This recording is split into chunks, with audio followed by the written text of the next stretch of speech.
l'amour de soi. Bonjour et bienvenue à tous sur cette nouvelle vidéo. Je suis Pierre, donc bienvenue sur ma chaîne pour ceux et celles qui ne me connaissent pas. Et sur cette vidéo, du coup, je vais vous parler de l'amour de soi, qui à mon sens est vraiment une des notions fondamentales, qui parfois est une notion qui n'est pas bien comprise. Et donc c'est pour ça que je voulais revenir sur pas mal de choses sur ce sujet.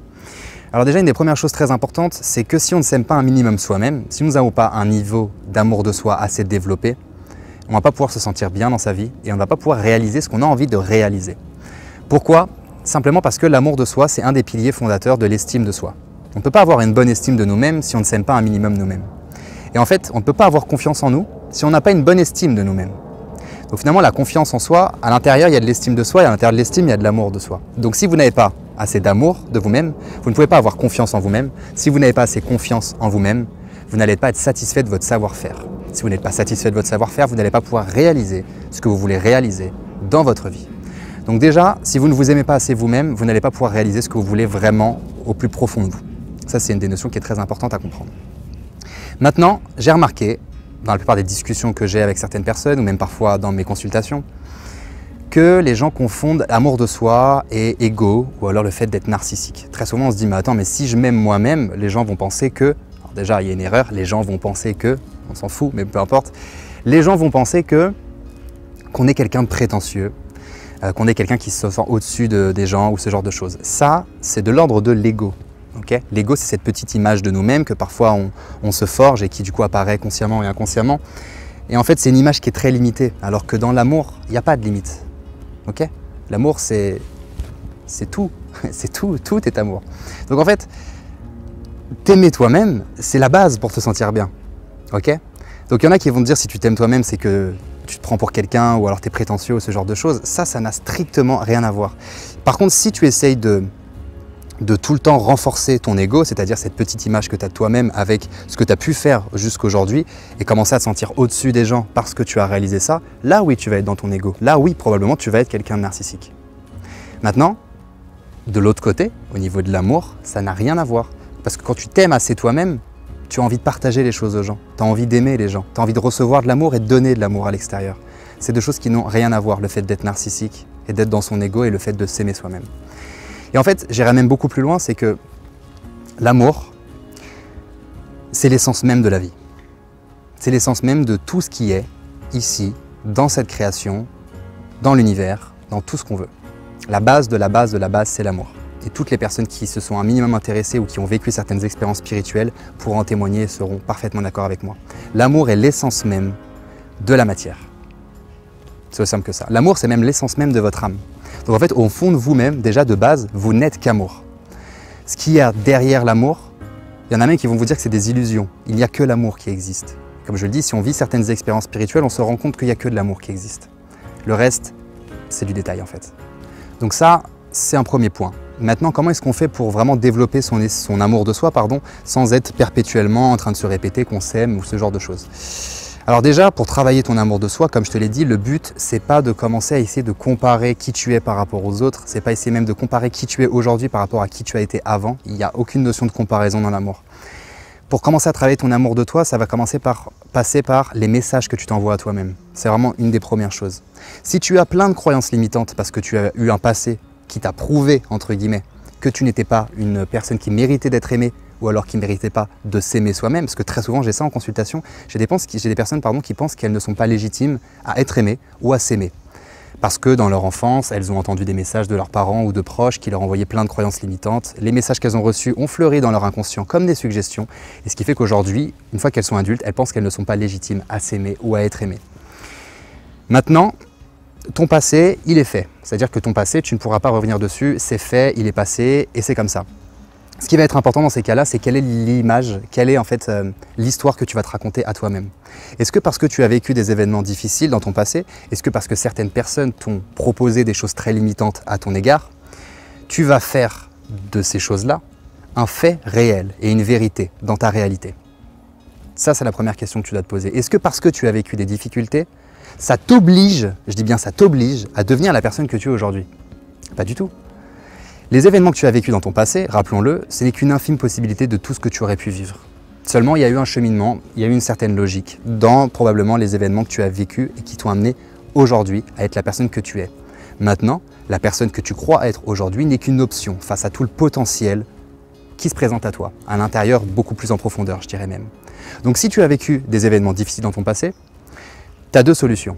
Soit tu te dis parce que tu as vécu ces événements-là, du coup tu es forcément la personne que tu es aujourd'hui et tu es obligé de l'être, et puis bah t'as pas de chance, et puis c'est comme ça, et puis bah on est malheureux, et puis on sera toujours malheureux, parce qu'on n'a pas vécu des choses faciles. Ou alors est-ce que tu peux pas simplement te dire, ok, j'ai vécu des choses qui étaient vraiment pas simples, j'ai vraiment galéré, ça n'a vraiment pas été facile, mais parce que j'ai vécu tout ça, je vais en faire une force. Je vais en faire une force pour comprendre que tout ce que j'ai vécu qui n'était pas de l'amour, ça m'a pas fait du bien. Parce que finalement c'est ça, on est d'accord, non? Je dirais même que la quête principale de la vie, c'est soit l'amour, soit le fait d'être heureux, soit se sentir en sécurité. Notre cerveau fonctionne en général comme ça. Donc en fait, l'amour, c'est même un des buts principaux de la vie. Tant que tu n'étais pas dans l'amour, dans ta réalité, en général, tu n'étais pas forcément bien. Donc est-ce que parce que tu as vécu des événements qui t'ont fait croire que tu ne méritais pas d'être aimé, tu es obligé de prendre ces événements comme étant des vérités?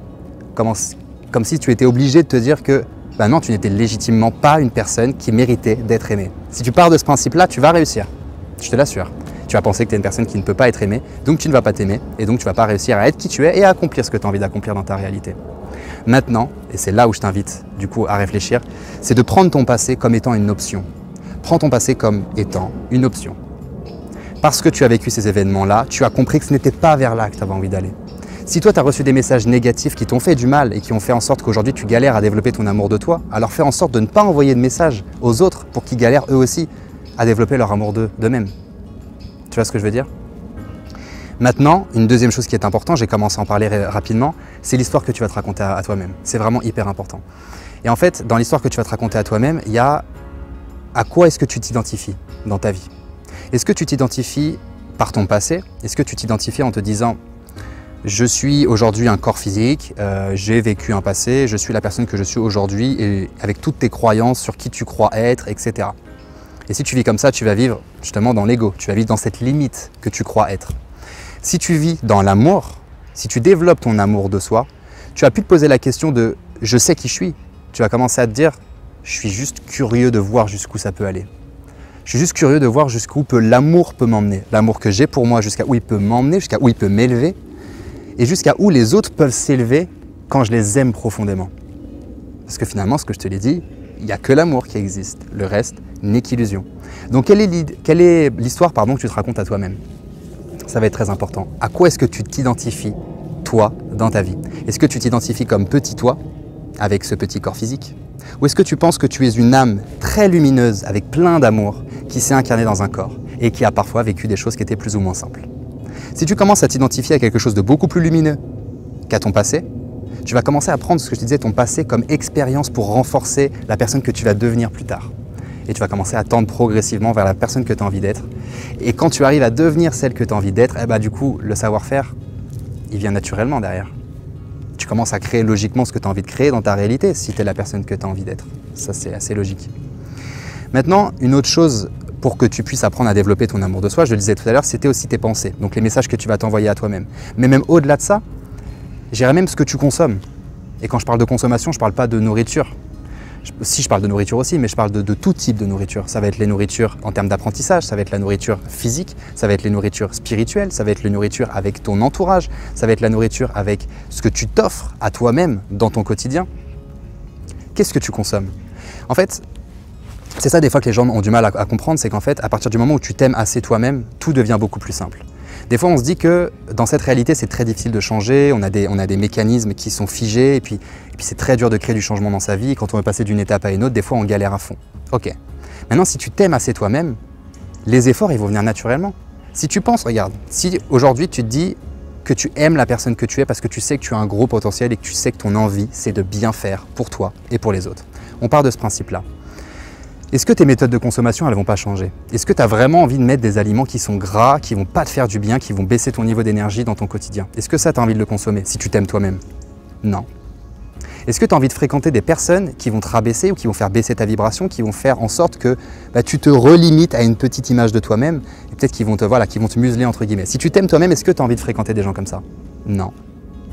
Si tu t'aimes toi-même, est-ce que tu as envie de croire que tu ne vas pas réussir? Est-ce que tu as envie de croire que ton passé est quelque chose qui te définit aujourd'hui et qui fait que tu es une petite personne limitée en fonction de ton passé? Si tu t'aimes toi-même, est-ce que tu vas croire ça? Non.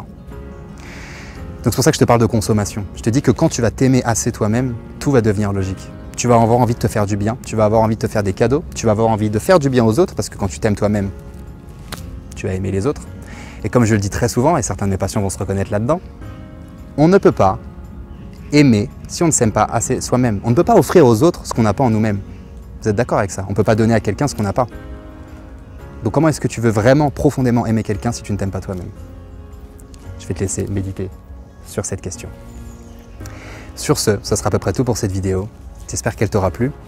Si tu as la moindre question, la moindre remarque à faire, pense à me le mettre en commentaire. Si tu as même une expérience que tu as envie de partager par rapport à l'amour de soi ou comment est-ce que tu as pu travailler sur l'amour de soi pour être une personne beaucoup plus lumineuse et réaliser ce que tu as envie de réaliser dans ta vie, dis-le en commentaire. Ça pourra très probablement inspirer d'autres personnes et leur faire beaucoup de bien. Sur ce, prends bien soin de toi. Je te dis à très vite pour une prochaine vidéo et à bientôt. Ciao.